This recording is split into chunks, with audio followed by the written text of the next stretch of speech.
What's going on, guys? Welcome to Thinking Outside the Pylons. I'm your host, Chandler Pickett, and we are starting something different on the pod from now on.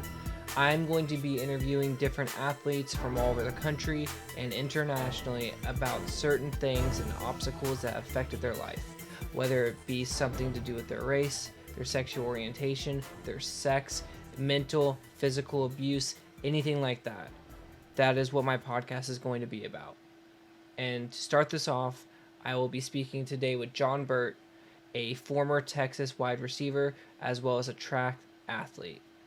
John played for the University of Texas for 5 years. He also ran for track for 5 years. And most importantly, he graduated with a master's degree.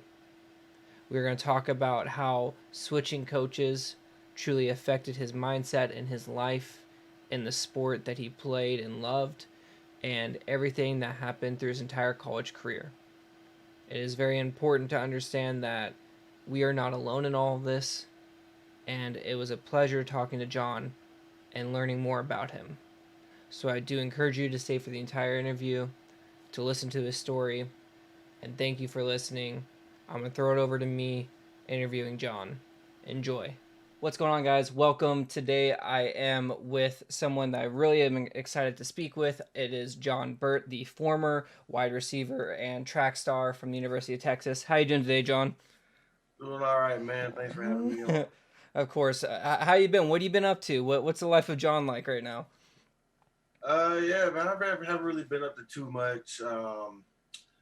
I actually got my master's back in December. Congratulations. That's amazing. Yeah, that was huge. I'm happy to be able to do that. Didn't cost me a dime. I'm real lucky about that. Got 2 degrees Wow. for free, no debt, nothing like that. So, and I'm pretty excited about that. Recently, like I said, not really much has been going on. The job market is volatile right Yes. now. Yes, it is. It's I'm trying to get in. Uh, trying to get that first job, but And you know how it is with COVID and everything. It changed the entire I'm, ball game. I know that like what we're talking about today obviously is going to be your sports life, and I know that you actually had your last track season was cut short due to COVID as well. Isn't that right? yeah, man, we were, so I guess kind of, rewind. Let's rewind to what would have been like, fall 2019. Yeah. So, the kind of people, you're seeing this kind of pop up, every other day or so Mhm. on the news and stuff like that. And obviously us over here, we're looking at, we're like, dang, man, that's crazy, bro. Like, look, like that's why, look what it's doing to people. But it's like, Yeah. here you're like, that's way over there. That's kind of their thing. We're chilling for right now. That'll probably, they'll figure it out. They'll, or whatever. And then, you start rolling into September, October, November, and it's on the news like every day. Yeah. And you're like, oof, like that's tough. And then you see like, oh, wait, it's starting this way. Wait, it's where now? Like Yep. it's in Europe now? Like, Yeah. whoa, like, so you're kind of just sitting there, and you're like, ooh, well, it's getting kind of bad. I don't know. So then, we roll into 2020, January, February, and I'm in, basically in the middle of my indoor season right there, running pretty well. I actually managed to hit my PR that season. I was gonna say pretty well. You were running very well. Yeah, my time, I ended up, I was point, what was it? I was point, I was 2 thousandths of a second off of the school record. Wow. For the 60-meter hurdles. And so I was really looking forward to, having a couple more chances to beat that, at nationals. But as we all know, that didn't happen. And what made it even worse was like I was at the track finishing my warm up for practice the day before prelims. So we were in New Mexico. Some of us were at the track getting ready to start practice. And this was this was the same day where we turn on ESPN or whatever, and like everything, like MLB NBA, games canceled, yeah. NBA they stopping the game in the middle of But the I third remember quarter, all three games telling closed that everybody night, to and go, yeah. telling everybody to go home. What was the other big one? There was another big one. Mark Cuban coming out on the court freaking out. The March Madness canceled, Mm-hmm. and we're like, oh, like, is this? Are we next? And then kind of throughout that same day, we're hearing some, some rumors about like, oh, like Harvard, so Harvard, I believe it was Harvard. Harvard was like one of the first schools to say that their athletes weren't going to run in the meet. And so, everybody's sitting there like, are they crazy? Like, dude, like, it's not even, obviously at first everybody's, dude, it's not even like that bad. Like, nobody here even has it yet. Like, it hasn't even got here yet. Ha ha ha. But, so it's like Harvard, and the next thing you know, it's like, oh, like the entire Ivy League school, like all of the Ivy League schools can't run anymore. And then everybody's like, oh, dang, like that sucks. And then next thing you know, like a couple more schools here and there are pulling out. A couple of schools here are pulling out. Then the entire ACC pulled out. And then, it just kept falling until it got to the point where they were like, we were also hearing things like, okay, like we're not going to allow spectators in the meet. And, we're like, okay, yeah, that's cool. Like, we can work with that. And then they were like, no families. So coaches and athletes and officials, that's it. And so we were like, all right, like that kind of sucks, but we're still running, we're still good. And then they were like, nah, we're pulling the plug on this. Wow. That's just crazy. Yeah, and like I said, what made it worse was, that was it. That was gonna say this is your last year. I know you had one red shirt year. Oh, that was my goal. That was so the only reason that I was even able to participate in that season was because, so the way college track works, you have indoor and outdoor. So you have two separate eligibilities. So essentially, like, I don't know, feasibly, like you could run college track for 8 years if you wanted to. If like I'm sure. Yeah. If you did 4 and then 4, there's some loophole. I'm sure there's some loophole where you could just stay in college forever, like 8 years, if you wanted to. But yeah. So anyway, so my junior year, and I'll get into more detail about it. Yeah. Of course. My junior year, when Coach Herman got there, he felt that it was best that I wait until the end of spring to go back to run track. Like, okay, yeah. No, that because obviously I did some research. I wanted to come in prepared. Yeah. I did some reading, and I saw that, and that's really good to know. So before we get there, just on the topic of COVID, we're a year removed. Delta's kind of creeping up on us, so hopefully we'll figure it out. Were you affected, like with your family with COVID or anything like that? Did anyone that were you like, did COVID hurt you guys or anything like that at all? Personally, I didn't. Thankfully. That's good. So what's crazy is that I think I might have had it. Okay.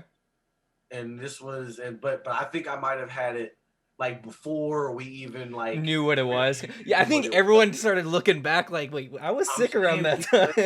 There were a few days, and this was during bowl practice. There were a few days where I just randomly got sick, and like I had no energy whatsoever. Like I was sleeping for hours. I would sleep for like 6 or 7 hours, wake up for like 30 minutes, and then be right back asleep for like hours. Wow. And obviously, so I went to the doctors, and I'm like, like, what's going on? They're like, they ran all the tests and stuff. It was like flu, not that. Strep, all the tests. And they were like, we don't know what it is. You have some kind of virus. Yeah. But yeah, Nah, fortunately, That's really good. I wasn't affected really by COVID personally. That's really good. I always like to make sure, like, we're Yeah, getting into this. Yeah. yeah, So I kind of just want to get straight into it because now you've piqued my interest a bit. I know that obviously coming out of high school, you were a four-star recruit in football. Well, you're all American coming out as well, weren't you? I believe either Yeah. I think second team. Yeah, yeah, and then you were like I think 98th receiver or 98th overall coming out, and you were recruited by a bunch of schools. Your top three, I believe, were Texas, Auburn, and Florida State. Were some of your top Yeah, three. that's it. Yeah. But so before we get to you getting to Texas, what made you choose Texas? I know you had two family members that worked there for a while. Was that an influence or anything like that to get you to Texas? Yeah, I would say that is the influence. Okay. Um, you know, being from Florida, my entire literally the roots of my family essentially are in Florida. Yeah. Um, so I think having my late grandmother and my aunt work who have worked and currently do work at the Mm-hmm. university are the sole reason that I'm even here right now. Okay. So, and because you are from Tallahassee, you grew up Yeah. So literally down the road from Florida right, State. I'm saying right down hop, skip, and a jump over the dope. You so, know. you choose Florida, or you choose Texas. You get out to Austin and everything. Obviously at the time it was Charlie Strong, right, as head coach. So I know that that was his second year, right? Was your freshman year that he Yeah. was there. So what was that like getting there and meeting Coach Strong and the entire team and everything? Well, I obviously, up to this point, I had met him and talked with him, several times by this time. Uh, he had originally recruited me, when he was still at Louisville. Okay. So that's and like I said, it's almost like I was meant to be here because like just the way everything The happened. Like stars aligned for you. he was. So I come to visit, I believe either my sophomore or junior year. So it wasn't my junior year because that was my junior year. Max last year, whatever year, however old I was, when Max was his last year here. I came, took a visit. He was already very familiar with me. Um, whether or not he remembered, I went to a couple of the football camps as a kid growing up. When I would come to visit, my grandma would come to the football camp. So whether he remembered me or not, I don't know. Maybe if he hears, maybe if he listens to this, he can tell me. Uh, Well, I mean, he's in but Jacksonville now, right? So, Charlie is Mac still at okay, yeah. but yeah, um, so Mac didn't offer me. Now when maybe he already knew at that point he wasn't going to be here or whatever. Mm-hmm. Uh, it is what it is. But so Mac didn't offer me, but Charlie had already offered me when he was still at Louisville, and I would probably say that if had he stayed in Louisville, I probably would have ended up going to Louisville. Okay. I say, um, but like I said, then he gets the job at Texas, and at that point, I'm like this is this real like this couldn't have happened any better. It's like you said, like the stars literally aligned. And Yeah. it was like Texas right there, and I was like, well, I mean, what other option is there? So for that, then obviously for football, big influence going to Texas. Obviously, Texas is known for Yeah. everything. Now, did track and field did that mean anything to you, like where you went for track and field, or was it kind of just like you knew you wanted to focus on football and you were going to hurdle no matter where you went? No. Of course. I came to Texas because of the track and field. Because Texas. you guys won the Big 12 Texas has, championship like your last year, correct? Texas has historically always had a great track program. Always historically been one of the best in the country. Okay. obviously that gets overshadowed by football. Yes, everything Um, does in Texas. Even basketball with but Kevin Durant you know, gets overshadowed. that kind of goes under the radar. But Texas has always had a great track program.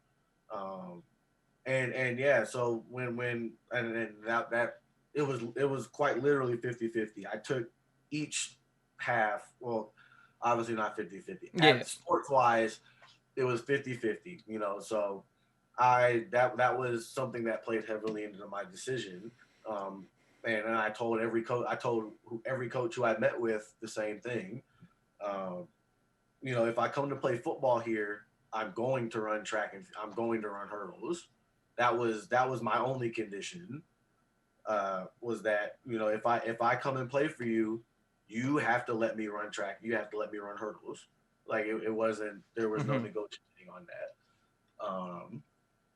So like I said, I'm sitting here with Charlie, and he tells me straight up, if you come play for me, I'll as long as you're handling your business, as long as you're doing what you need to do, go on out there, have a ball.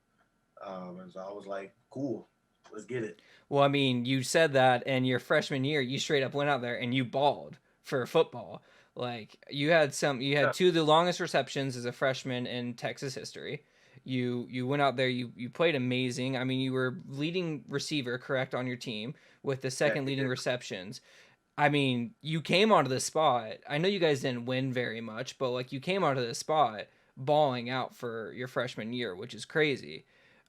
So I guess freshman year goes by. You're running track. I don't remember your track stats. You actually did fairly well in track and field, though. You were I all qualified. American, We weren't you? won.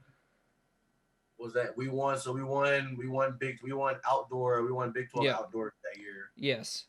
And I qualified for nationals that year as a freshman, Yes. and I think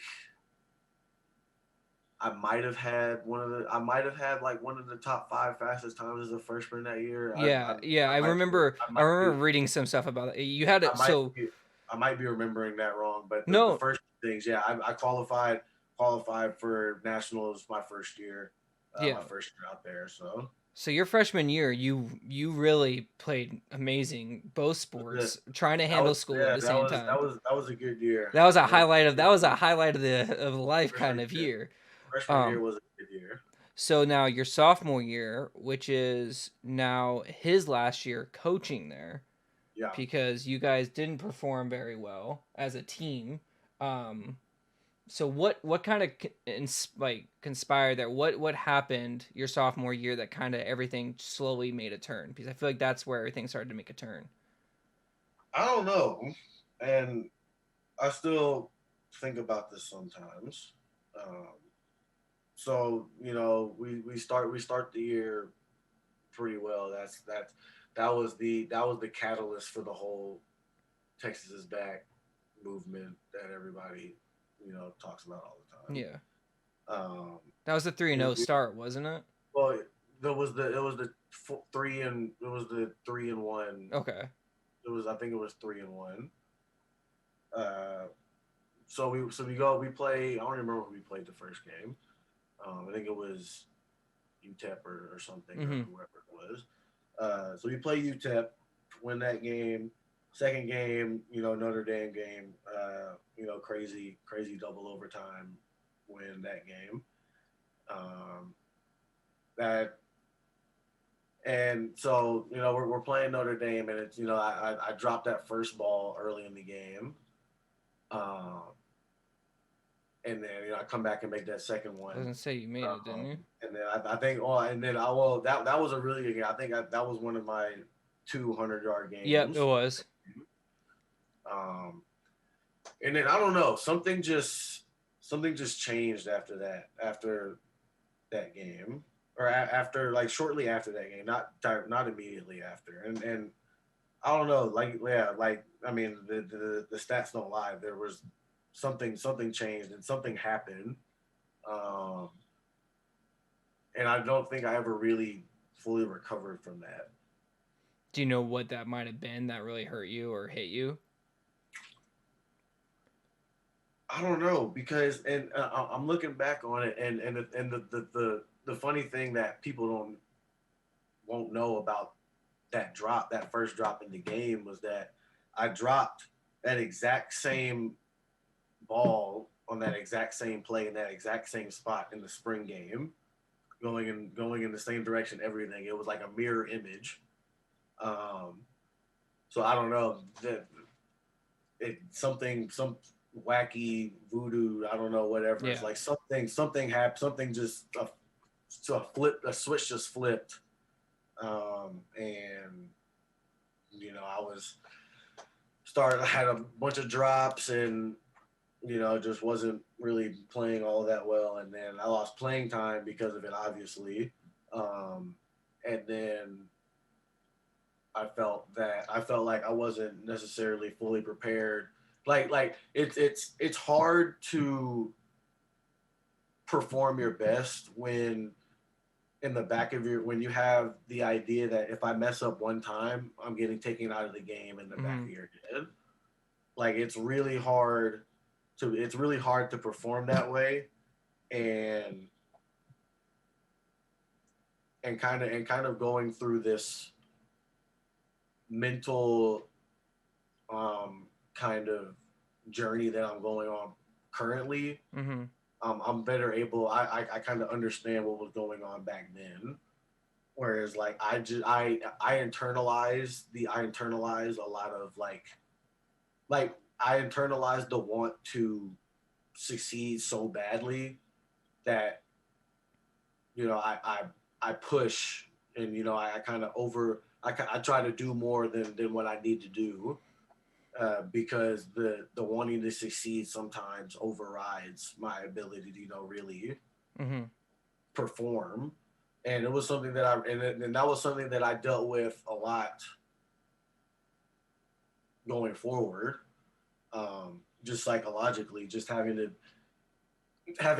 deal with when like I'm not starting, I haven't played the game before, I don't play at all, and then the next game they're saying that I'm probably going to get it a lot, so now my mind is spinning thinking, all right, this is my chance, we didn't play last game, it's time to get in there, show them what we can really do, and then you end up like I said, just end up pressing too hard, and not at the right times.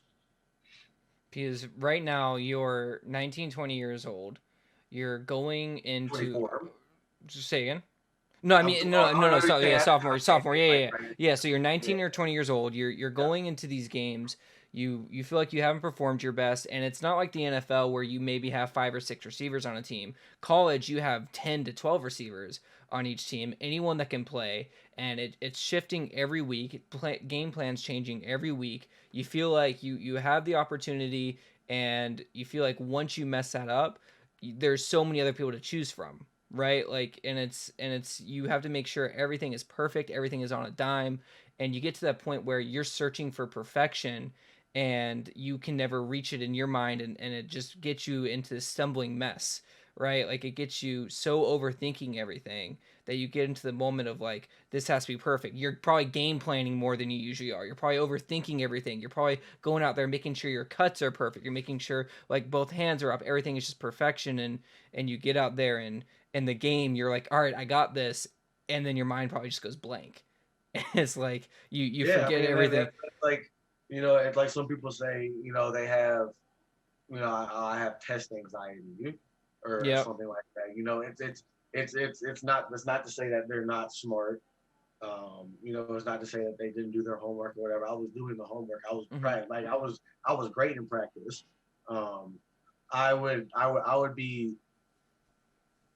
I would feel pretty confident that you could ask just about anybody who had seen me practice ever say that I'm not like a slacker. I'm not like a, I'm a good practice. I practice hard.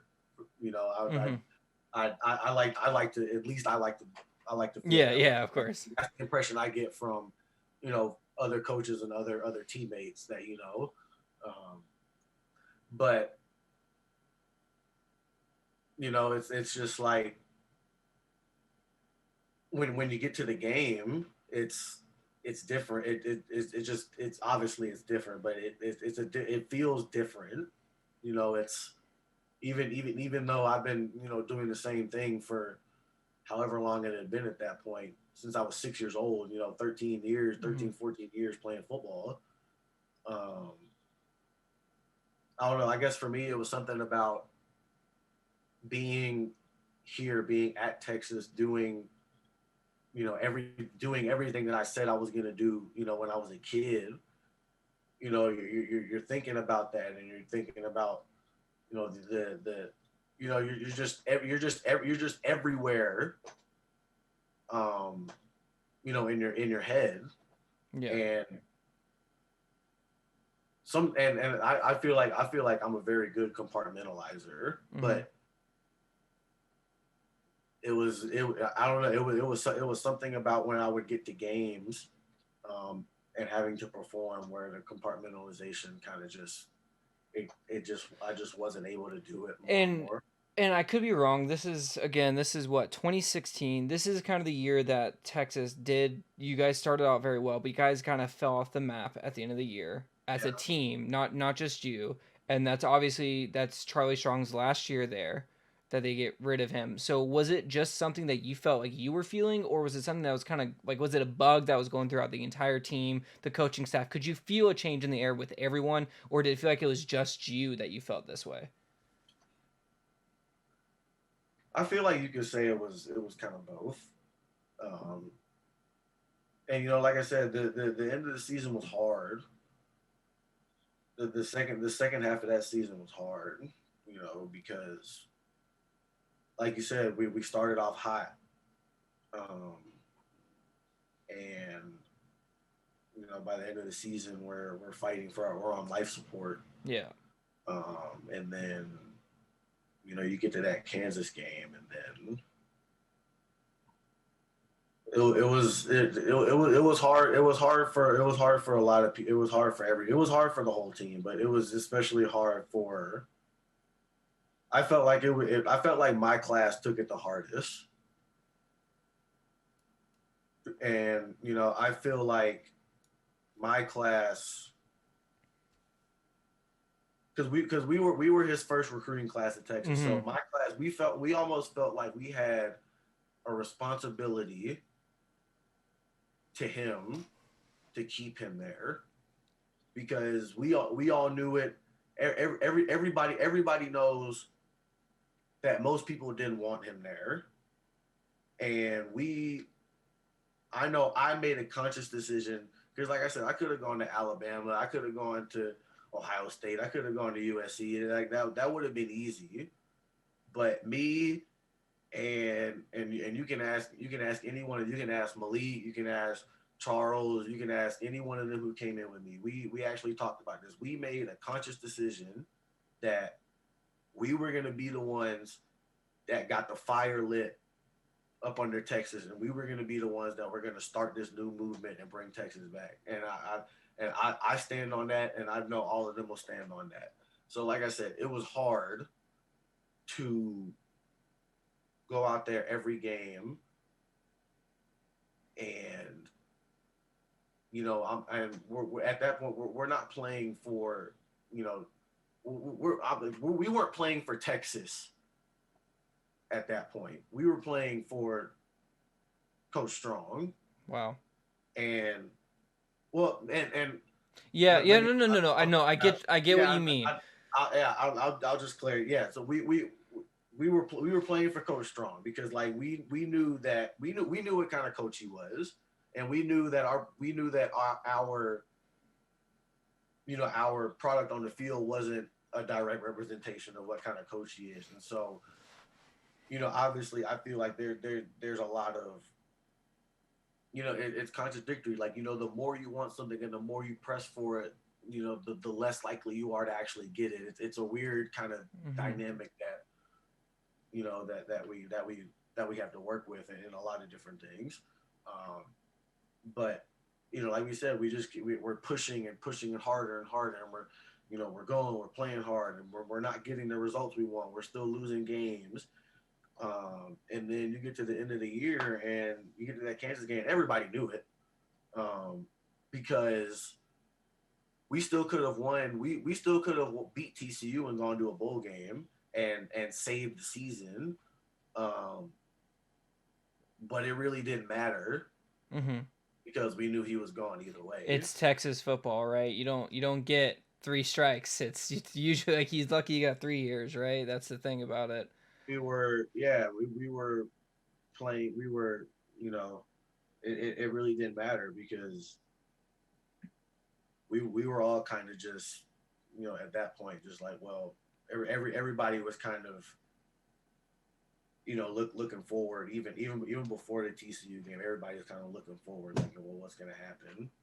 Mm-hmm. Um, So we fast forward just for this moment, and Coach Strong is now gone. He's let go, and you hear about Coach Herman. And have you ever met him or talked to him before he's announced as the head coach? oh no, I believe I guess. How long was he at Houston for?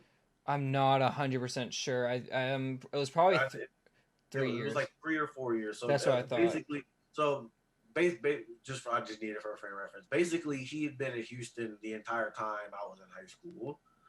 Um, and naturally, I wouldn't think that the University of Houston, has a lot of necessarily strong ties in Florida. Mm-hmm. So I had never really heard of him. Okay. Until I kind of got into college football, and then you see Houston start blowing up. Yeah. And Tom Herman. Yeah, Okay, yeah. look what he's doing in Houston. Oh, that's cool. That's pretty cool.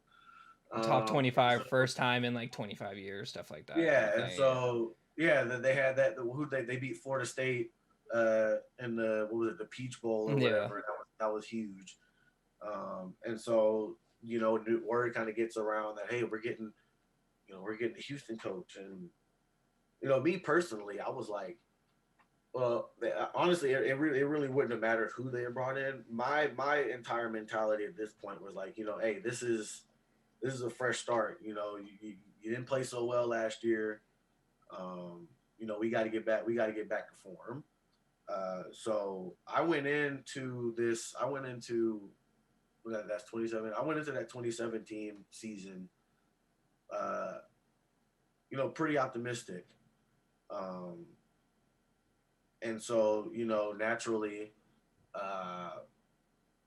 he comes in at the end of the season, which, what's coming up right after that. So you have track season coming up right up after that. So at the end of,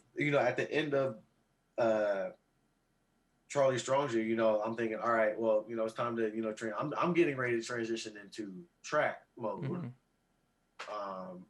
And, Coach Herman comes in, and I don't remember exactly how it went down. I don't remember when and how the exact conversation went down, but essentially what happened was I can't remember. I'm not sure if he had already knew that I ran track or not. I'm pretty sure he did. But just for the sake of painting the picture, but hey, Coach Herman, John Burt, whatever, like, I play for receiver. You already know that. I run track, also. And essentially how the conversation went down was he was like, yeah, we got, we got a whole new system we're trying to learn. We got a whole new offense, whole new culture we got to instill, and, the whole nine. So he's like, it wasn't like, well, you're not going to do it. It was more of like I am going to I'm going to aggressively suggest that you not skip, winter conditioning. Wow. and all of that, and spring ball, yeah. When spring ball's over, if you want to go out there and do whatever, do it. Wow. So, I'm kind of in a difficult position right there. Because you went from not your strongest football season. I want to get in the right mindset. I'm going to go into track and field where I know I had a great year last year. I know I'm stronger. I'm faster this year. I'm ready to go. And you're pretty much told, yeah, you shouldn't do that. That's not for you. Well, it Not was, like and yeah. He wasn't saying no, you shouldn't do that. It was more like we got we got a whole bunch of, they're trying to, they got a bunch of stuff they're trying to change. And if you, I mean, if you want to get political with it, they were paying the bills. Mm-hmm. So that kind of is what it was. um but yeah, like you kind of put it, I was looking forward to getting back into the right headspace. um I was looking forward to build off of that. um the last track season where I managed to qualify for nationals, uh, which was cool. That whole experience was amazing. We can get into the track stuff later, I guess. Um, but like I said, I was trying to get into the right headspace, and then I'm kind of hit with that, and I'm at that point I'm kind of just like it just really kind of threw me off, just kind of mentally. Um, and I think this was really a turning point for me. Um, Because kind of kind of just how the rest of my college career would play out. yeah, I feel like that was a turning point right there. because I mean it was right. You go from someone that created you as a man in a sense, right? He picks you out of high school. He says you've been the guy. You've been the guy for me when I was at a different school. I come here. I want you here too. You're with him. You're with your team that has this solidarity between each other, and then now you're halfway through your collegiate career, and a new guy comes in, and I'm not gonna say it's a bad taste in your mouth, but kind of your first instance in meeting him is that, I get you're a dual sport athlete, but like let's take a step and let's focus on football. After you didn't come off your best year, and you go into your junior year kind of focused hard into football, which I don't know if that was where your mindset was and where you're going, but that's kind of like what it went. And I guess if you want to look at it, that's fair. Um, I feel like I mean, if you want to get very objective with it, I didn't have a great football season last year. The year, but or I didn't have a Yeah. great football. I had a good first year. Yes. Um, and then ran track, and then didn't have a great year after that. So naturally, you're going to look at what was the difference. What happened during the previous season that what happened during that previous season that didn't happen the season before. Oh, he was out there running track and he didn't do winter conditioning. So I see how he got to that conclusion. Mm-hmm. Like I said, I was kind of put in a tough spot, so I kind of just rolled with it, and I did roll with it. Like I said, um, I managed to, I went through the spring, and then played in the spring game, and then literally within 2 weeks after the spring game, I placed third at Big 12s, and we win our second Big 12 champion. We win my second Big 12 Wow. championship that year, and I qualified for nationals again off of a month of. That's incredible. That's truly like, and that just shows you, in at this time, it shows you that you can do it. It shows you that even with the amount of effort that you had the opportunity to put in, that you could perform at such a high level that for you got this. But I don't know if that's what you were feeling at the time. I don't know if you felt like if track and field you were cheating on track and field, or if you felt like you were cheating on football. It's really hard when you get to that college level. It's like you don't know where to put your mindset. I felt like it was, you have two parents, right? And you have a favorite. It's like you have good cop, bad cop. You have Mm-hmm. a favorite parent. I kind of feel like that's what that was. It was like I'm appreciative for what both have given me up to that point, but it's like one I just really don't want to be around as much as the other.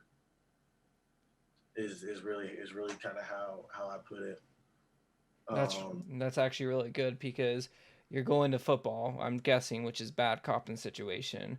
You're pouring your life into it, right? So much training goes into this sport. It's not like it's just easy, it's lackadaisical, but you're going out there, you're putting in so much effort and you're not getting the results that you want, especially going into your junior year, which we'll get into, but you you go to track and field and you just pretty much are really just having fun because you don't have the time to get up to speed the way you want to, and you're at such a high level that you're looking at, like, if I commit to this and I stayed strong with this, I could not be competing in Big 12. I could be competing nationally. I could be going worldwide with this, right? and So, like that's and that's quite live. That's exactly wow. right. That's exactly where I was at. Like I said, going out to track seemed easy. Track, like literally running track was so easy. And I'm not talking about like just the actual running, because the running was hard. Yeah. Like there was some like running track is hard. Yes. Like even sprint, even running sprint, like track is hard. But like the whole, like all of it, like the entirety of it, track was easy. My life was so easy from January to May to June, January to June. First half of the year, my life is so easy, Hmm. and then I get to, you know middle of June, July, August, all the way to, like, my life is, it's so hard. Like at that point, I was dragging through the day. Most days, there were some days where I there were some days where I wanted to be in the facility like as little as possible, just because, like, just be and it wasn't because of one specific person or like thing. It was just like me being there, like, just, it put me in this mood to where the point where it was just like I just didn't, like, I would, like, I would do everything I had to do. If I got to go to a meeting, if some guys are saying, hey, this is what we're gonna do, like, I'm gonna go in there and do that. But like anything else, like, I'm not like, like, if I got to take a shortcut to get to class or whatever, like, I'm walking through there as fast as possible, because, like, I'm just not trying to have to deal. I'm not trying to have to use up my mental capacity. Like if I pass somebody and I have to talk to somebody, like, it was just exhausting. It was just mentally exhausting, like, being in there some days. And So, no, sorry, so sorry. yeah, No, no, no, yeah, no, no, no. I'm good. I'm good. No, I'm good. Go ahead. So I'm thinking now, this is your junior year. You're just, it's not obviously not your best year statistically going to football. It's your first year with a new coach. I'm guessing you're in a decently dark place for yourself when it comes to football. I'm not gonna say you're like depressed or anything like that, but you're not who you are, what you've been used to your entire life. Does anyone else know about this? Are you alone in this? Like, are you talking to people about this? Are you But kind of just kind of putting on a shield on the outside and then just fighting yourself on the inside? no, and that's an interesting point to bring up, and I can touch on that in a second. Um, yeah, so no, obviously, like, I'm having a lot of conversations with my family, my close friends, um, my girlfriend at the time, and so there were a good bit of people that kind of knew what I was dealing with. Um, and what made that situation a little bit more difficult for me was, like I said, it's that good parent, it's the two parent. You have one parent that you like more than the other, kind of thing, where it's like, you really need both, like, but you just like one more than the other. And it's like I said, football was paying the bills at that time. And I did have some conversations with some different people about, I was potentially thinking about transferring, Wow. um, and but just for track though. um, so that was an option that was on the table at that time. So you're thinking about Uh, quitting football altogether and just to focus I on was, track, yeah, or I was thinking about quitting football um, about that time. I was looking at, like I said, I was looking at either, possible. I was looking at possibly transferring for both so that I could, you know, possibly have a better track situation. Um, where it's like, instead of me being on a football scholarship, I'm on a track scholarship, but playing football. yeah, I was trying to, see if I could do it that way. Um, but there were, like I said, there were a lot of factors that went into that, and ultimately, what it came down to was that I was better off here doing what I'm doing right now than being in any other situation anywhere else. So essentially, the only option I really had at that point was to just deal. yeah. Um, Was that hard? Was that just the hardest decision you can make? Do you look back on it and you think that you had the opportunity to focus on track and feel like you had something there, or do you feel like you could have just focused on football? Is there something there that you felt like was missing looking back on it, or do you think you made the best decision for yourself?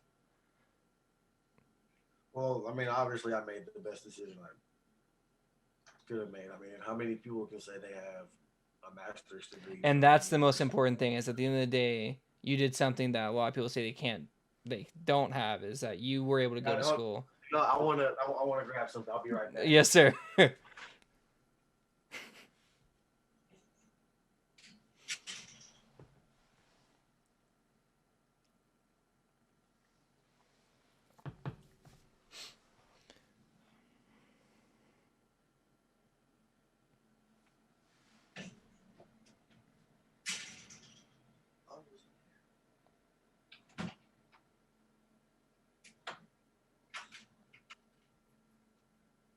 It's just in here. Oh, here it is. This is like this right here. Like you can't really see it No, I that see it. well, but like that's that's what it's about right Yes, here. sir. So like I said, I'm better. I truly believe, and I'll say it even right now. I truly believe that I'm in a much better position now because of the decision that I made back then. That's good. I'm glad. That's the main, like, at the end of the day, like we said, you do have that degree. You have a master's, which is incredible. You did it in a very short period of time while playing two sports. Like that doesn't just take work and effort. That takes commitment. That takes so much out of someone to do. And while trying to deal with a coaching change, while trying to deal with not performing your best on the field, you're able to go out there and still perform in school. And that's what's really incredible about it.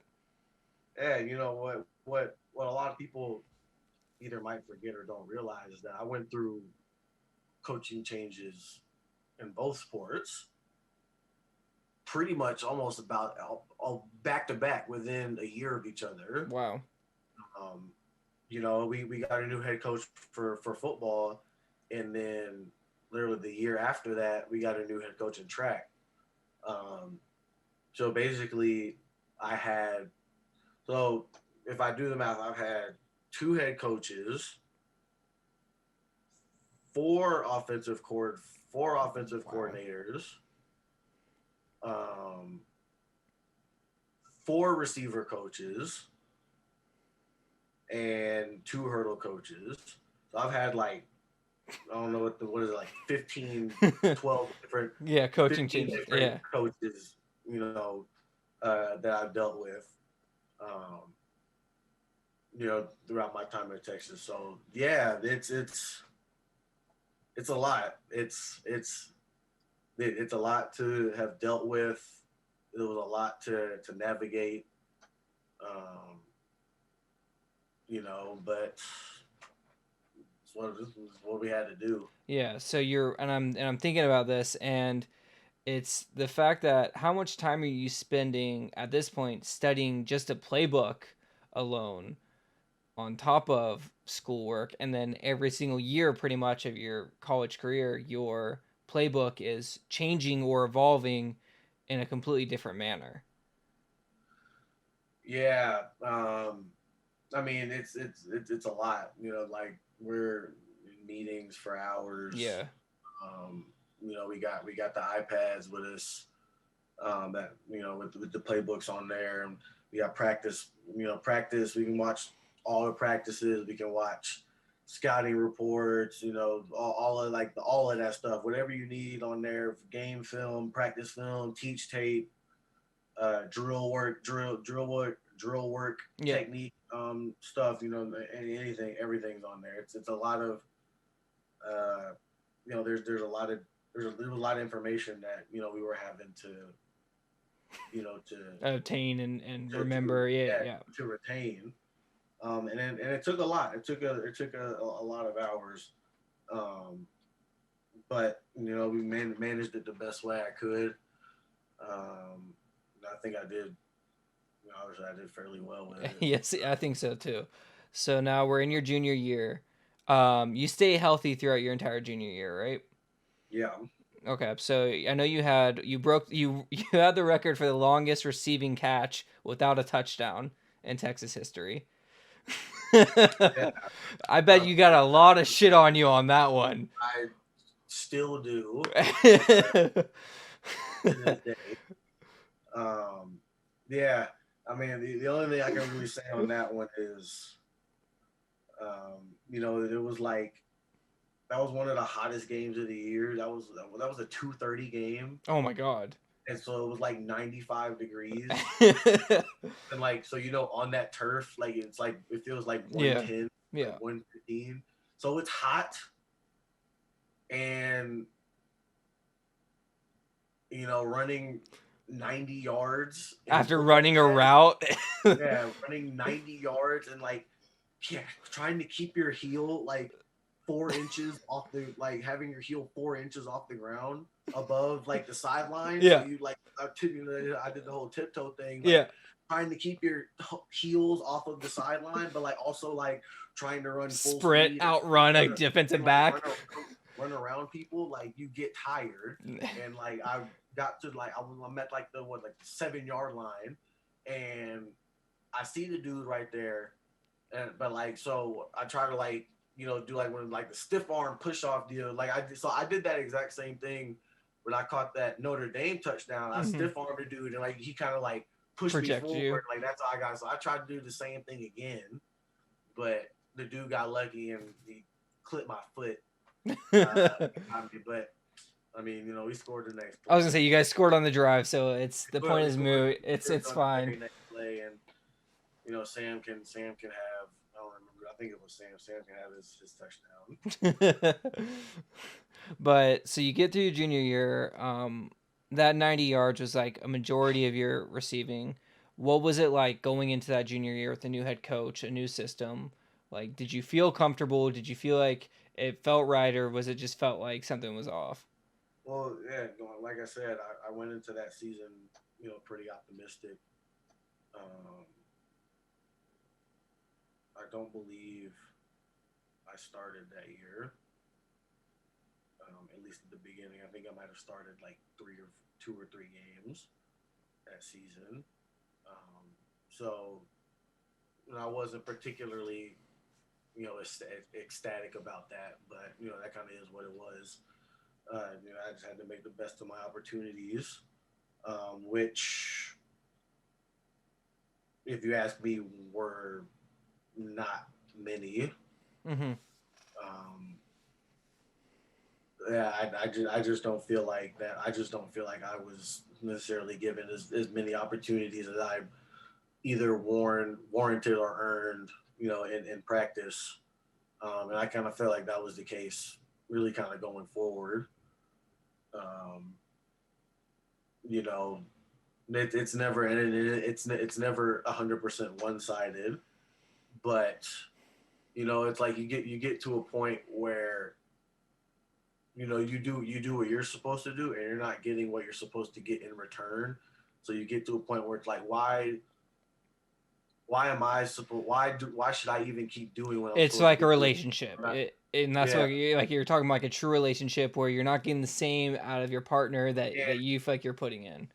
yeah, and you can say, oh, well, that's a self-fulfilling prophecy. Like you're not doing the work, so why would you expect to get what you want? Because when I was doing what I was supposed to be doing, I still wasn't getting it. So why should I expect anything different? If I, like Mm-hmm. it should be, if I'm doing what I'm supposed to be doing, then like, it's input output. You you get out what you put in. Like, right, that's what every coach preaches. You get out what you put in. You put in hard work. You'll get rewarded. Um, but I never really felt like I was 100%. I never really felt like I got that 100%. I get you. And that's what happens that year is your junior year, and then you had a successful year in track and field that year after, didn't you? Yeah, so I was going into my senior year. Yeah, so I was going into my senior year. That was the first year I made the final. That's 2017, or I guess would be No, that going was into 2018. 2018. That was Yeah, summer. Yeah, that yeah, was fall of 2018 or spring of 2018. yes, yeah, spring. Yeah, I that was my first year that I made the final at nationals, and that's when I got my first All American. I got eighth. I was I was 200ths of a second from beating who would eventually become two-time national champion, world champion, probably future Olympic gold medalist Grant Holloway. He's probably going to win in a couple weeks, but yeah, like he had just run like a crazy stupid time. He ran like 13-1 earlier that And year. did he play football at the same time? No, I know he was a dual sport athlete like Okay. in high school, but then he decided to stop playing football and focus solely on track in college. But he did play football in high school though. Yeah, I'm not trying to throw any. I'm just like Yeah, I'm trying to paint a yeah, picture for you to show yeah. that how high of a level you were competing doing Well, this. yeah, It's crazy. that's my whole thing. It's like and coaches, all my track coaches, like even my teammates were like, they were like, "Yo, JB, like, do you realize like what you're doing? Like, do you realize that like you're just coming out here with like no fall training? Like, you're like a lot of like fall training is like, everybody knows off season training is important, but like for track and field, like fall training is crucial to your Mm-hmm. actual season. Um, because the margins are so small in track and Milliseconds, the thousands margins are of seconds. the margins are so small in track and field. So that's why every little bit fall training is paramount. And they're like, "Yo, JB, like, do you realize that like you're not doing like you're beating people who like do this full time, and like you're competing with like world champions and like actual like national championship like potential people with like no fall training." I'm like, yeah, man, like I just kind of be out, here. You're the guy in high school that everyone hated that would show up to the track meet in like just regular running shoes while everyone's wearing spikes and spandex. You're just wearing shorts and Well, yeah, nah, I wasn't like that guy, but yeah, they were like, yeah, like there are people out here that are like, this is their life. running track full time, like they that's what they grew up like. They grew up running track and field. Like, I didn't start running track until middle school, Wow. and I didn't run. Yeah, I started running hurdles in 6th grade. That was the first time I'd ever like run in a track meet, was 6th grade. And so I'm like, yeah, bro. I mean, like, this is kind of crazy. Like, I kind of just, I got it is what it is. So yeah, so I ended up. That was probably. I don't want to say that was my best track season. I would say that's my best overall. Actually, yeah, yeah. I think that's probably my best track season overall. Because you go into your next year, 2018, and that's when you get turf toe, right? Yeah, that was the second to last year or second to last week of camp. And you're probably out. I'm guessing probably about eight weeks or so with it So for the actual season. so the deal with my injury was like it was great. It was a grade 3 turf toe injury. And so essentially what the doctor told me was like if the injury had been any worse, I would have had to have surgery and I probably would have been out the whole year. Wow. Um, so I'm in a boot for 2 weeks basically. Um, then yeah, I was on a crutch, or I was on crutches for like a week, and then I was in the boot for another like 3 weeks. So I was in a boot up until Maryland, after Maryland, um, and then around the second or third week, I was able to start kind of running again, and then by week 4, so just before, I think TCU was our first conference game. So just before, which was I think that was week 5. So just before week 5, um, I was good enough to probably. Oh so USC was like what, the third game, and I think we had a bye week, and then we had TCU. So like by that bye week, I was essentially back practicing, um, and my coaches were like, and Coach Manager, my receiver coach, was like, um, "Hey, Coach Herman wants to, talk to Coach Herman wants to talk to you about the whole redshirting deal." And so I'm like, yeah, all right, cool. Um, so I go up there and talk with him, and this was that year. This was the year that they implemented that new redshirt rule, where you can play in 4 games, and still Mm-hmm. keep your red shirt, Yeah. which ended up being real fortunate for me. That's how I was able to get that second degree was because of that. But so I go in there and we sit down, and he kind of asked me, hey, what are you thinking about? Are you thinking about, you possibly coming back next year or whatever? And I was like, I kind of thought about it. Uh, I'm kind of, I'm thinking that I'll probably come back. Um, but my agreement with him was that if I agreed to come back, that I didn't have to do fall, or I didn't have to do winter conditioning and spring ball. And my reasoning for that was because mentally going into my senior year of football, or going into my senior year period, I'm thinking these are my last 2 seasons. Um, so we get to the end of the football season. Naturally, my mind shifts to, this is my last track season. Uh, Olympics are coming up in 2 years. Yeah. Um, I gotta kind of start gearing up. I'm good, but I'm not that good yet. Like I don't have like sponsors lined up for me yet or anything. Like I haven't really proved myself yet. This is my last year to do it. Um, so that's my mindset, at the end of the football season, or that's what it would have been had I not Mm-hmm. been. Mm-hmm. So now I'm going into that spring. I'm kind of like, what am I supposed to do now? Wow. And so he was like, I get it.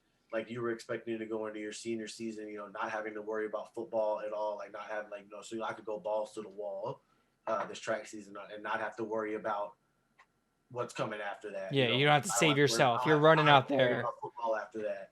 Yeah. So he was like, okay, yes, that's fair.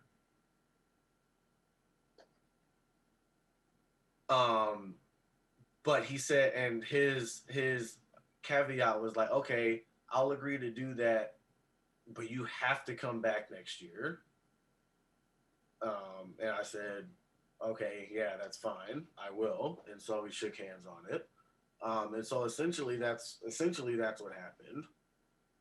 Um, so we fast forward to my last outdoor track season, um, or we start with that indoor season.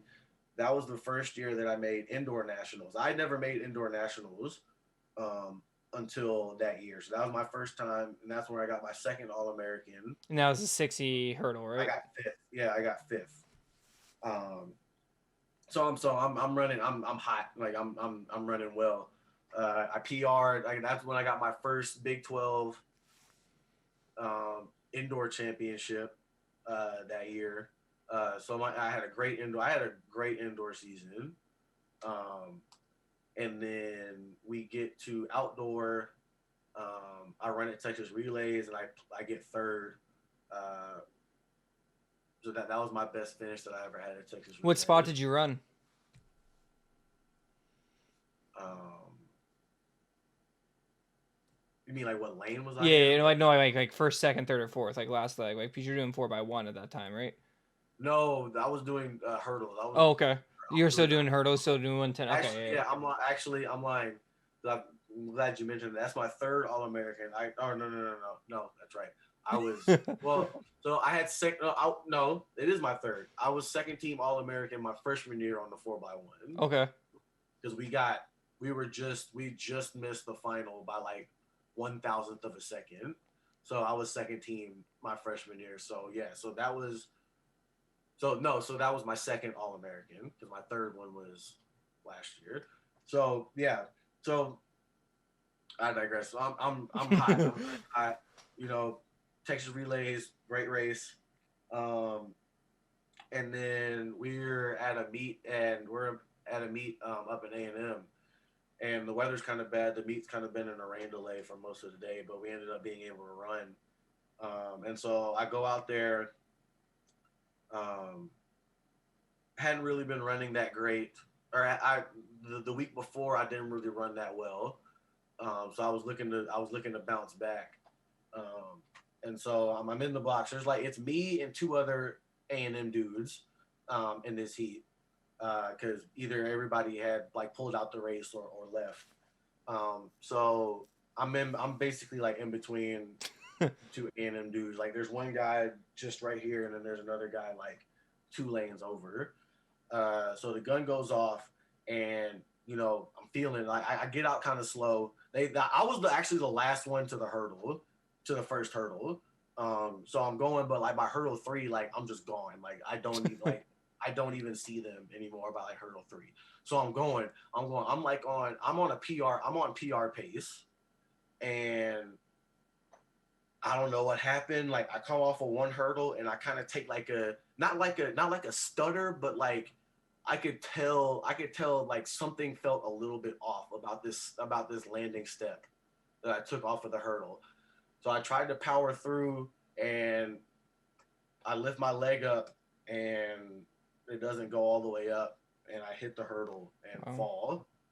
Um, and this was on the 8th hurdle, so there were only 2 hurdles left after that. So I fall on the 8th hurdle. Um, I had never fallen in a race before, in a hurdle race ever in my entire life. Uh, so naturally after that, I'm pissed because I know it was going to be a stupid fast time. Um, and at that point for that season, that was definitely a turning point. Um, Kind of for me that season. In a good way or in a bad way? Did you in a bad way? you just Because shut down? literally that very next week, we had a meet in California. It's a pretty big meet. We were out in California at a meet. There were a lot of fast guys. There were a lot of like nationals competitors at this meet that I was going to be running against. So I was really jazzed up. I was really looking forward to bouncing back because I always seem to I always run my fastest when I know I have competition. Yeah. So I was amped up and come out the blocks and leg goes up, hits the hurdle, fall again. So I literally fell back to back meets. I literally fell in back to back races. So naturally at this point, like I'm pissed. confused. I'm depressed. I'm not all the way depressed, but Yeah. I'm very low at this point. Um, because I only have I literally only have 4 races left to qualify uh, for nationals. I have 6 races at this point to qualify for nationals. Because nationals you take the top 12, or for regionals you take it's the top, what is it, 16, no, top 14, was it 36, 18, top 18 people, or 24, yes, 24, top 24 people go to regionals, and then the top 12 out of that go to nationals. um, So at this point, I'm running to essentially to make the top 48. I'm not even in the top 48 at this point. Wow. Um, so I run. I managed to have a decent race, and I make it. I end up qualifying. So what happened? So I ran fast enough uh, to get a decent time, and then we get to the Big 12 championships up in Norman, and the weather the first day was great. It was like warm. It was like 85 degrees, like barely any breeze, sunny. It was like a perfect day, and I almost I damn near run like a PR in that race, almost essentially. And then we come out the next day, and it's 60 degrees, overcast, Damn. like breezy. And you And at I'm that like, point, like you're so 85 degrees when you're running that in track, you're not too hot. Your body's loose. You're like 80, relaxed. 85 degrees Yeah. is like that's Yeah, like you're not yeah, too hot and everything like that. And once you get 60, you can feel your muscles tensing up a bit. You're wearing your sweatpants a little bit longer. You're wearing your jacket a little bit longer. Like you're trying to keep and warm as yeah, much as possible. and like so I'm heavily favored to win this race. Like I have the fastest qualifying time by like three tenths of a second. Like it's essentially all I have to do is Is run running. I have to run like I could run like a B minus race and still win. Um, but I come out the blocks and I just feel slow. Like nothing hurt. I literally just felt slow. Like I just felt like I couldn't move fast, and I ended up getting third. Um, to a dude that I had literally never lost to in any hurdle race, some Kansas dude. I ended up losing to him. Like I had never even, like I'd never even, he never even come close to me in any single hurdle race we'd ever run against ever. So obviously, like I'm just trying to figure out what is going on at this point. But I gotta shift focus to regionals. Um, and so I run the first round, and I run pretty well. I think I had literally I had the second fastest qualifying time going into the quarterfinals. No, the semifinals. Um, and I come out. I'm running good, and I think it was like the fourth or fifth hurdle.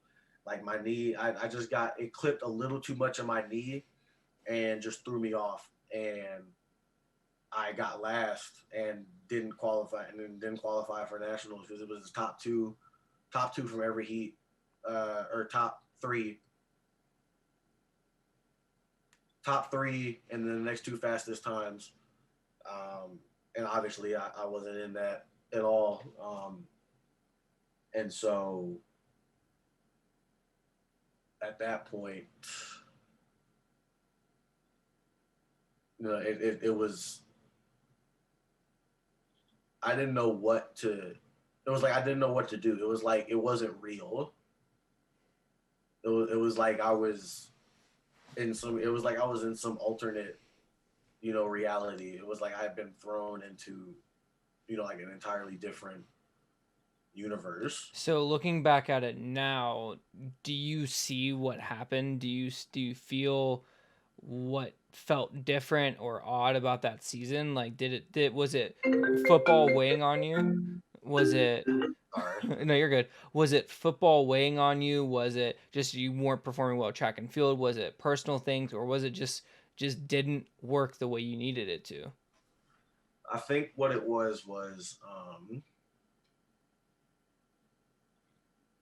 like I said, I think it was. I think I put a lot of pressure on myself that season, um, because like I said, and to kind of get you where I'm at mentally at this point. At this point, I've all but left football behind at this point, as an endeavor, as something that like I'm actively really pursuing. You're not looking at the NFL at this point. You're I'm looking. not, yeah, I'm like, this is where I'm at right now. Uh, let the chips fall where they may. I'm all about track at this point. So like I said, this was my last outdoor season to really prove myself, to prove myself worthy of somebody worth sponsoring. Um, and I just folded. I didn't. I just folded. I just kind of folded under the weight of it all. Um, yeah, And I think that's what happened.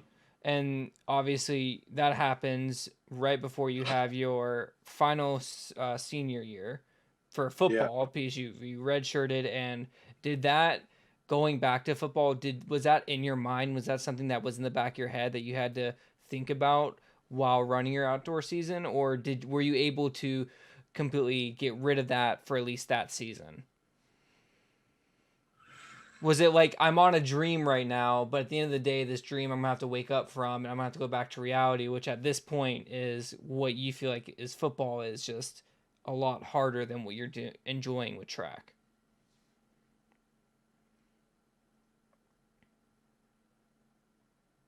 So kind of what happened with that was the deal was that if I agreed to come back and play for my last year, that I wouldn't have to do, he would let me run track full time. Uh, but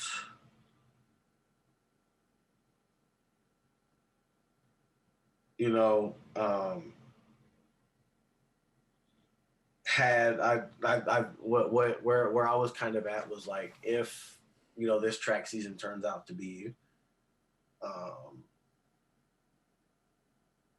what I want it to be, um, I who what kind of person would I be if I passed up the opportunity to you know run track professionally? Mm-hmm. Um, if I go back, if I give all that up to go back and play football, if it's something I'm not even serious about, um, that was kind of what the agreement was. But at the end of the day, like, would he not do the same thing? Mm-hmm. If somebody offered him a job, you know, if somebody offered him a better job that paid more money, um, he would probably take it in a heartbeat. Yeah. So So why am I not allotted the same freedom? you were fighting pretty much for yourself, representing yourself, saying that you're looking for your best interest, and it, not that saying it seems like it, but it turned into such a hunger to do this for yourself that you kind of put yourself in a situation where you were fighting too hard and you didn't let the chips fall into place. You kind of push yourself to the point where Yeah, I pressed too much, and then ended up in a situation where there wasn't anything I could really do about it, um, because due to powers that aren't fully understood yet, I was not able to really have a say in that decision on whether or not I was still going to come back and play football after that track season. Um, because that was not at that point after that track season. At that point, it would have been my decision to not come back and continue running track, because that was at that year that was, yeah, so that was 2019, so world championships Was that were year? that year. Because you at this point you have your bachelor, you're technically done with school. Yeah. You're looking at possibly Tokyo Olympics in 2020. You're seeing world champions pop up, and you know you can run this. You know you can compete with these guys, and that if you put your heart and soul into it, you're gonna be somewhere where you can set yourself up for a lifetime. Yeah. So Rather, yeah. Yeah. So like I said, due to certain factors that I'm not really going to get into. no, that's fine. Um, there was only one decision there was only one choice that I had to make, and it was to come back and play another year. Um, but like I said, it kind of worked out though, because I still had that last indoor year that I didn't Mm-hmm. use. So that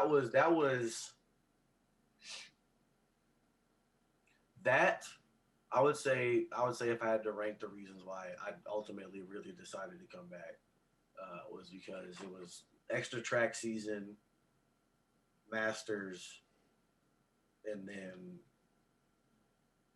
just I guess I kind of maintained that certain lifestyle for a little bit longer while I kind of really figure out what's going on. Mm-hmm. Because people, sorry, No, you're fine. people, that I had, financial security, obviously everybody, like to have, I have my own place to live and, stuff like that. And, have money and to do stuff and stuff like that. So that was one, maintaining a lifestyle. So that's why I decided to come back. Cause I, would have some more opportunity to train with my hurdle coach for, essentially for free. Cause I wouldn't have to pay him, because I'd still be on the team. Mm-hmm. Um, so that was really one of my main reason for coming back that year. So, and then that year is in 2019, Texas for football team. You guys won the Big 12, right? Championship for football. Well, no, well, so that was my first senior year. Okay, so That was my 2019. red that Okay, was you my guys red won. shirt, that was my red shirt senior. Yeah, yeah, My yeah, first yeah, senior year. yeah, yeah, yeah. So we won that. Yeah, because we played. We went to the Big 12 championship. We played in that game, and that was when we beat Georgia that year. That same year was 2018. And then 2019. How did that 2019, season? we won the Alamo Bowl, Okay, yeah, that's what it was. the first one. Yeah. And then you have that year, senior year of football. I know you talked about before that that was kind of like your passing of the torch year, that you felt like you were the last guy that was trying to take care of the people underneath you and kind of set a tone for the year to go on for them after you leave Texas. Yeah, yeah, because there was me and another guy, Kirk Johnson. We were and I guess Chris Brown, and Josh Thompson. I think maybe. I think well, so we were the last four guys on that team that were from Coach Strong. Me and Kurt were the last two guys from our class from Coach Strong's basically last recruiting class that were on that team.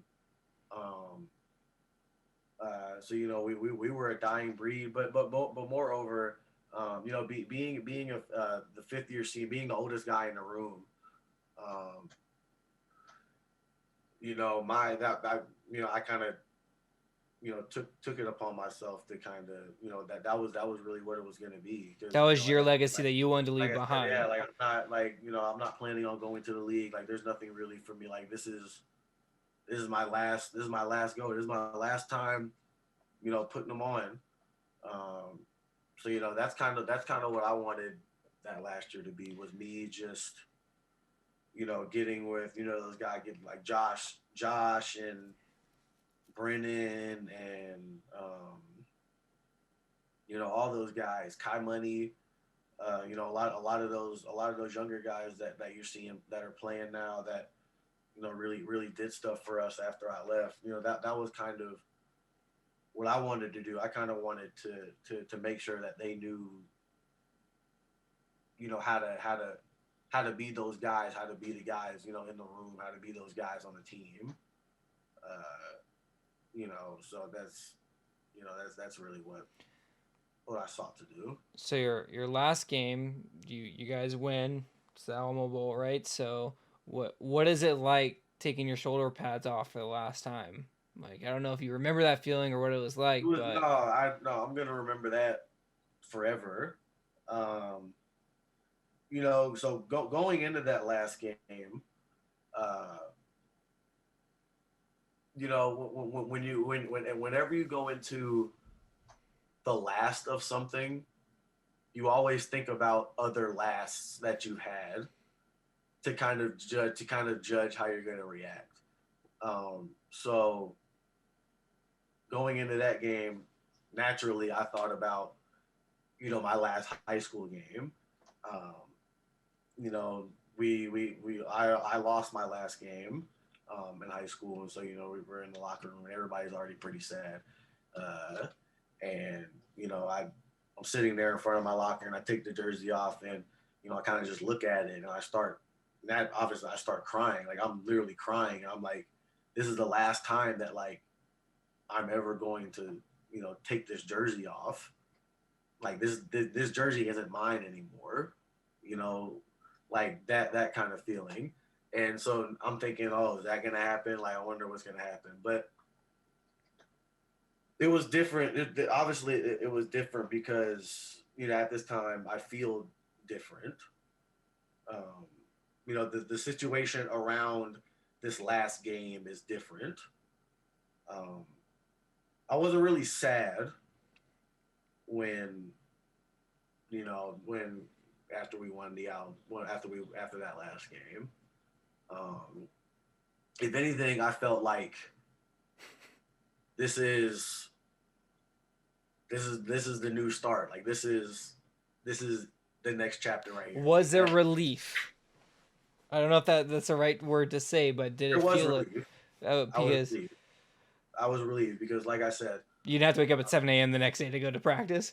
well, yeah. There's also that. Well, no, because then a couple of weeks Track. later, I'd be waking up for track practice. But that's beside the point. But yeah, but it was there. There was some relief there because it was like all of the mental stress that I had been through the past up to that point 3 years. Um, I don't have to deal with it anymore. It doesn't matter. Um, because I don't have to think about wanting to not play football anymore because I don't. Um, I some people, some athletes, a lot of athletes struggle with, identity. They have identity issues when they stop playing sports, um, or in my case, a sport that the main sports you play for most of your life. But I felt like I managed to come to peace with that pretty early on. I feel like I was ready for it long before. So I don't think that's why I was sad. I think I was sad, like I said, I think I was sad back in high school because I hadn't I didn't know, and I hadn't mentally prepared myself to not be a Trojan anymore. Yeah. But this time I prepared myself to not be John Burt, Texas football player. And so that's why I don't think I was really sad. I think I had been preparing myself for that for a while. Did it feel? Did you feel wrong about that at all? Did it feel like you felt like you didn't give it your all? I'm not saying you didn't at all. I'm not putting it like. Did you feel like it was something that it just felt right not being there anymore, or was it just something that just needed Well, to come to an end? well, I'll tell you, even now, it still doesn't feel right not being there. Okay. Like in a sense that like I'm okay with it, but it you just don't feel it feels you feel out kind of out of place. Like I'm not saying I'm like still attached to like that past life because I'm very much done with that. But like it's I'm still adjusting. Yeah. I think that's really what I'm still adjusting to A not year was be. taken away from our life in 2022, right? We didn't have a Yeah. year to like digress or So anything like like that. yeah, but I think a lot of people like with a lot of people. Obviously, there were a lot of bad things that happened in 2020, but like Yeah. I feel like for a lot of people needed that. A Mhm. lot of people needed a year of not doing anything to really, figure out what the hell is going on. Yeah. Um, and so I feel like, and it was even much more of a blessing because as you know, like I don't run track anymore either. Um, I, I, I guess for lack of a better term, I retired, um, back in like September officially, I guess, because like I said, what happened, um, so like I said, last track meet got canceled. Everything got canceled. Nobody knew what was going to happen. Olympics got canceled, or trials got canceled. Yeah.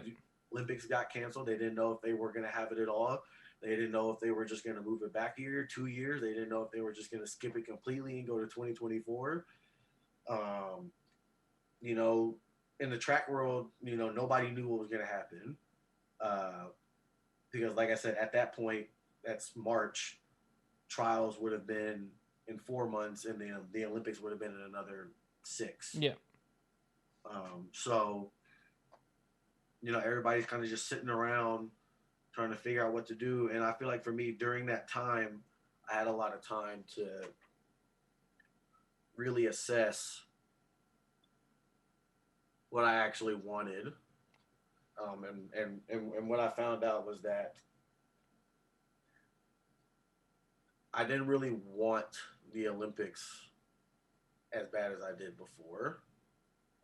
And I don't know. Maybe I think I'm what I think it might be. I think I might maybe I got used to not doing anything. I don't really think that's what it is. Um, I always compare this to, and it's kind of funny how things worked out because I think back to even when I was like a little kid. Um, I was never one of those kids that was like, oh, I'm gonna go play in the NFL. Like I'm gonna go play in the NFL. Like it was always I want to go play for Texas. It was never I want to go play in the NFL. Like I never had a favorite NFL team growing up. I never even really watched the NFL like that. Like even now, like back then, even now, like I never really watched the NFL like that. I always watched college football. Like didn't even back it didn't matter who was Yeah. playing. Like if it was college football, I was watching it. NFL, I didn't really care for it. Um, so like I feel like in the back of my mind subconsciously, like I always had like it was kind of like I loved football, but I was always having this affair with track and field. Like I really feel like that's what it was like. And then I think it just finally manifested itself in college where it was like, no, I have to leave you. So I have to be like I have to be with her. Like I have to let you go because like I have to be with her. Mhm. And I feel like that's what happened.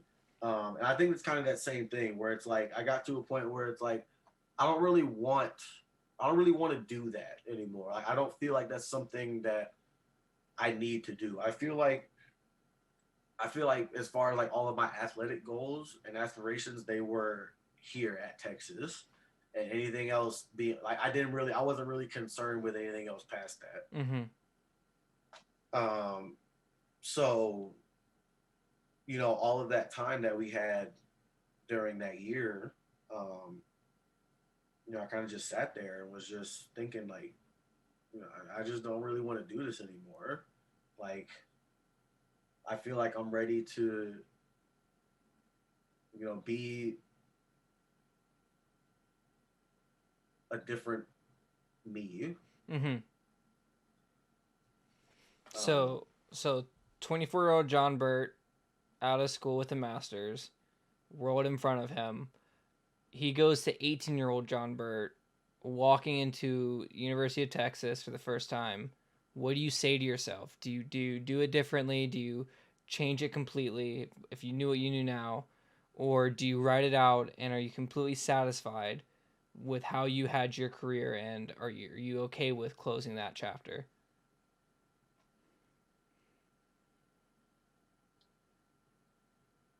I think what I would tell myself is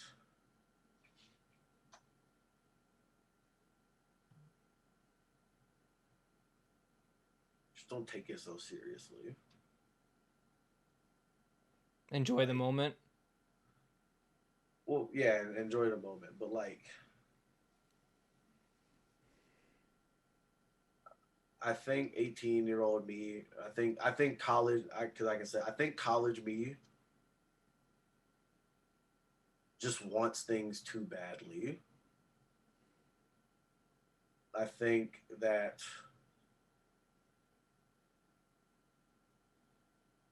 I need to learn to just let things happen. Um, I would tell myself, just Mm-hmm. just be in it, because I I I I felt like I had probably one of the best college experiences that anybody could probably have. Not just because I played, D1 football, because of where I did it at, and Yes. the fact that I did what I said I was going to do, all of my life. Um, this ring right here that I wear, it rarely comes off.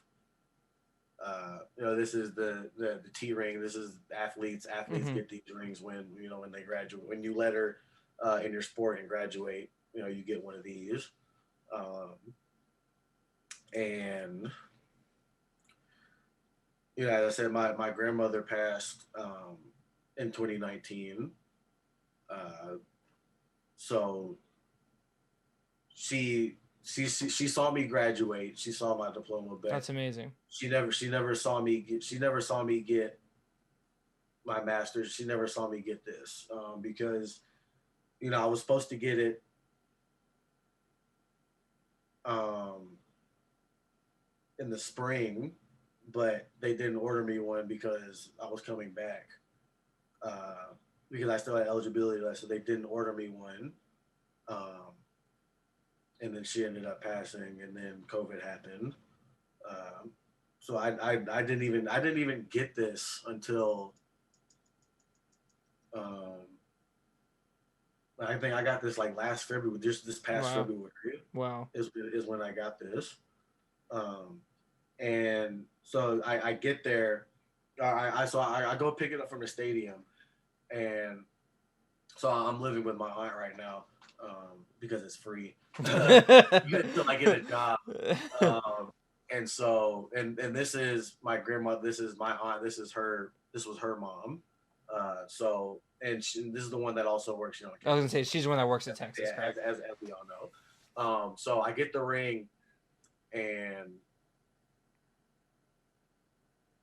I want to cry. Like I'm feeling the tears. I'm literally holding back tears driving back here, because like this is I want to share. I want to You hold. wanna, yeah. I want to have this emotional like experience like here. So like, and like you can imagine, like like for all intents and purposes, like I'm crying the entire drive home. Well, But no, like and like oh, but like honestly, but like I physically, I feel yeah, like this. I Yeah, feel like this. it's like it's the weirdest thing. Like it's physically, I'm in the car just like chilling. You know, I got some music playing. Like I'm just listening to music, like trying to distract myself, but like also like, hey, like don't forget we got to cry a little bit. Like I'm like actually Be reminding ready. myself. Yeah, I'm like, hey, yo, like we get in, like it's go time. Well, because So like I mean, your grandmother was one of yeah, your biggest influence to go in Texas. You just got that ring. she's the single influence. Like that's it. Like she's the reason I'm sitting here talking to you right now. Like everything. Like everything that has happened to me, everything that I've gotten, everything that I've lost, everything that I've gotten since 2015 has been because of her. And so, you know, that's what this means to me because you know, she was the first African American dean at University of Texas. That's amazing. So that's what this means to me. You know, this means, you know, black excellence at the highest level. That's what this is for me. So, you know, being able to, you know, do all of that and, you know, kind of live all of that, um, I felt better about letting all of the athletics go. You got your fulfillment, right? That Right, yeah. it came full circle for you. Yeah, and I like that I mentioned that because that's kind of what I'm currently going through, like literally like at this moment. Um, you know, I kind of feel like I'm in a place. I kind of feel stuck right now, in a lot of areas of my life, but specifically, like you know, like I said, like finding a job is tough. Um, you know, I've been applying and applying for different jobs, and um, you know, I feel like as long as I'm still in Austin, I feel like I'm like not going anywhere. You know, and it's not like I don't love Austin. Like I literally got it. I just got this tattoo the other Hmm. day. I literally have Austin like I have like Austin. So this bottom part right here is that's Tallahassee Yeah, yeah. skyline. And Austin's right there. So like I literally got Austin tattooed on my body. So I love Austin. I'm grateful for everything Austin's given me. Um, but you know, I just feel boxed in. I feel like I'm ready to get on to. I'm kind of over this intermediate chapter, you know, this in between chapter between Mm-hmm. college John and career John and rest of life John. Like, I'm in this limbo right now. Mm-hmm. Um, you know, I do. trying to find a way out. Without going too deep into it, I do want to say I feel like a lot of people our age and our generation are having that right now. I feel like with what's going on with the world and around us, with the amount of social change that's happening, with the amount of acceptance, with the amount of like work that's being changed, and because of COVID and things like that, this is something that it's not just you in this fight for. It is a lot of people our age, and I don't know if that helps you, if that makes you feel like you're not alone, but No, it's yeah. I definitely know that you know there are many other people who are out there, especially who have it way worse than I do. and that's not, and we're all, Yeah, listen, we all go through, yeah, we all go through yeah, everything different. yeah. There are people that have it way worse than I do. So you know, so it's like it's it's really all about at least that's what I've been trying to work on is really just like put it into perspective. Well, and that's my thing. Don't downplay who you are as a human being. Don't think that like you should just be grateful for everything. We all go through different stuff. We all have a different life, and what's bad to us can be great for someone else or terrible to someone else, but we all live a different life. We all live a different reaction in who we are. So I don't want you to think that yes, you may have it better than some people, but don't downplay who you are and what you're going through, because at the end of the day, you put in a lot of work in your life, in your career, and you are a University of Texas graduate, you are a winner in 2 different sports. You have put in the work and you do deserve more. And everyone does deserve more and everyone does deserve greatness. But like you said earlier, and like what you said from your coaches is input work, output success, right? And that's what we have to keep doing, keep striving for. So what you're going through is not necessarily like you shouldn't think that you're a bad person, Yeah, that you're not yeah, feeling that. You have your own issues, you have your own problems, we all do. And that's one of the reasons why I wanted to start this series is that I think athletes go through a lot of pain and a lot of suffering and they have a lot of issues, but while they're playing and while they're being seen on this stage, they're looked at as just an athlete, right? You're looked at John Burt, #1 on Texas football, right? You're wearing this, you're living a dream that a lot of people aren't living. But at the end of the day, after you take that jersey off, after you get in your car and you drive home, you have to think about what you're doing tomorrow. Like you don't know what's next, right? You don't know. You live right now the same life that everyone does. 2 years ago, you had been yeah. immortalized, right? Well, yeah, that's kind of that's the thing. And I've been thinking about this quite a bit, honestly, recently. Like that's kind of the thing with sports, and I think personally for me, that's what I'm dealing with right now. Is you know living living with this certain mentality for so long, um, that literally I've had this mentality, the same push forward, go go go mentality, literally for most of my life. That now I'm kind of realizing that like life isn't really like that. Like it's not like it's not like it's like on to the next thing. Like like football, like all right, he's down on the ground, get up, let's go, next play. Mm-hmm. Like life isn't like that, and like I think that's what I'm having to. I think that's what I'm trying to figure out is to just slow down because and I'm doing it now. I feel like I have no time. I Mm-hmm. feel like I don't have time to do anything. I feel like I need like all of these things. I need to do all of these things like I'm right glad I'm not now. alone on this. Thank And the like Lord. I do the same thing. I feel like I don't have time for anything. and like I feel like the way I go about life, I feel like you know how coaches you know how like everybody says like oh sports prepare you for real life. Yes and no.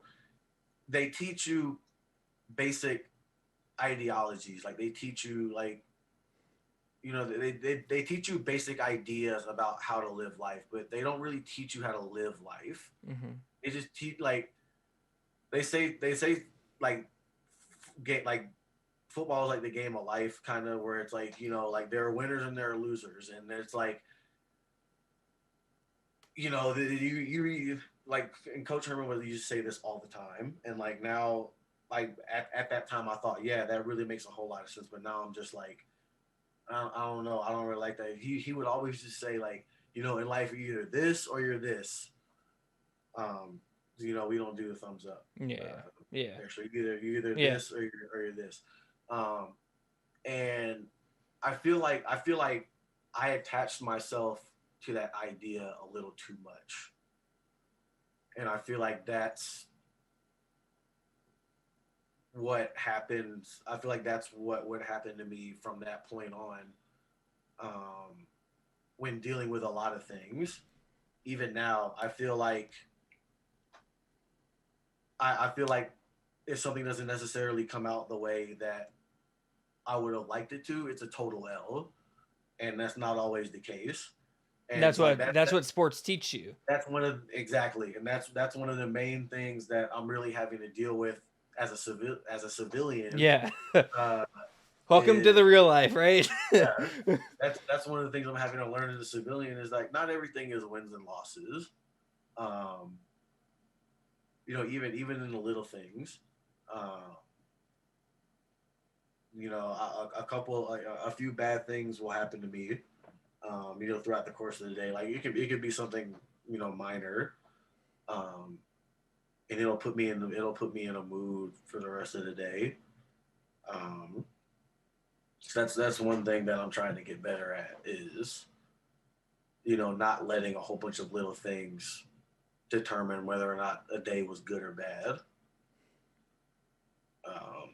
And that's been kind of hard, but like I said, I'm working through it. And you can see it, and I can tell by the way that you can look back and reflect on your life at University of Texas, the way you can see everything, and that you understand of what your issues were, what your mishaps were, or what you could have done better. And you're not the kind of person that's going to just blame everything on everyone else. Is like, oh, coach didn't put me in, stuff like this. And you might feel wronged, but you know that at the end of the day, you had a purpose and you had a reason for being there, and you did fulfill that purpose. And Yeah, that's what I'm saying. Like I like to think I have what I call like an overactive mind. Um, so like I think about things a lot. mm, Um, I think about the impacts of different things. Everybody runs through scenarios, but personally, I feel like my mind is like on like overdrive when it comes to like creating scenarios of different. I feel like if I'm not like actively doing something with my mind, then like I'll just run through scenarios of different things all day. mm-hmm. Um, so like I said, I'm a very critical thinker. I'm a very introspective thinker. Um, and I'm very critical of myself, and I feel like that's another thing that I feel like I need to kind of work on is not being so critical of myself. Um, but yeah, I have had and have thought about a lot of these about my college career um, quite often. Um, but like I said, I'm pretty much at a point where I'm at peace with most of I'm at That's peace with amazing. most of it. That's amazing. That's what we can ask for, right? Like, it was fun while it lasted, and it might not have been what you wanted, but you know that at the end of the day that you are happy with what you were able to do with it. So honestly, that's what's amazing about this. You did have. I want you to know you did have an incredible career. Like, to say that you came from Tallahassee, that you went to the University of Texas, that you got to be a Longhorn for not just 4 but 5 years, and you got to go play in Austin in front of 100,000 fans every weekend is incredible. The fact that what you did on the track and field, like what you did on a track, is unbelievable. And don't ever let anyone diminish that. Don't ever anyone say that, oh, you could have done better, because at the end of the day, you did something that a small percentage of people never had an opportunity to have a chance to do. And you will be able to wear that on your arm like you are now for the rest of your life, on your sleeve, on your ring, and know what you did is something that you are proud of, and that you can move on to the next step of your life and truly be fulfilled with that. Little trivia: only player to play in the Red River game 6 times or 5 times. Play Really? OU play OU 6 times, and I'm the only player to play in that game 5 times because of that new red shirt rule. So That's awesome. if it ever comes up, that's the answer. That's amazing. I like that. And you played with some great players that are moving. Like, I mean, you got to play some NFL player athletes as well. I mean, Yeah, like I'm you, proud of. A lot of guys from my class are playing right now. I know Chris Boyd's playing right now. I know Malik's in I think LA now, or no, he's in Indianapolis now with Sam mm-hmm. and Tariq's up there too. Yeah, and Brandon Jones down in Miami. I know Kyle Oxley's down in Miami now too. I'm happy for him. I'm happy he was able to bounce back after he left. But yeah, I'm proud. I'm happy for all of them. I'm happy for all of those guys.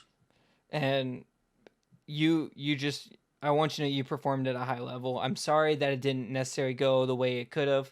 I get that. Um, but you did amazing, and I was so glad that I had the opportunity to talk to you first about this, because I knew that you performed at such a high level. And when you told me that your topic was going to be about coaching changes, I thought that was such a perfect thing, because in college football and college sports in general, everything's a mystery. Unless Yeah. you're playing at Alabama with Saban, or you're playing for Coach K in Kentucky for basketball, or Calipari. Sorry, my bad. But like, you don't have staples in college sports, like more than even in professional sports. So you only have 4 years, right? You don't have an 8-year career. You don't have a 10-year career. Yeah, it's like you don't have like there's no Brady's, there's no Tom Brady's in college football. No. Like it's somebody new. It's somebody new every cycle. And so that just shows that there's such a different element when it comes to college sports, and it's such a whole mental thing because you're not focused on just football or track or both. You're at the Yeah, same time trying to get a degree. So that resilience and and that not even to have like a like an actual social life. yeah, on top of it, right? People really like people. A lot of people forget that like we still have to have like I still had like a normal. I think I still had a pretty. I had a great social life, a bit of a social life you have playing football at UT. At Texas, like yeah, like you have a great social life. So like yeah, like having to balance all of that, like it was like I said, and I think about this all the time. If somebody were to ever ask me this, I was like, would you do anything differently?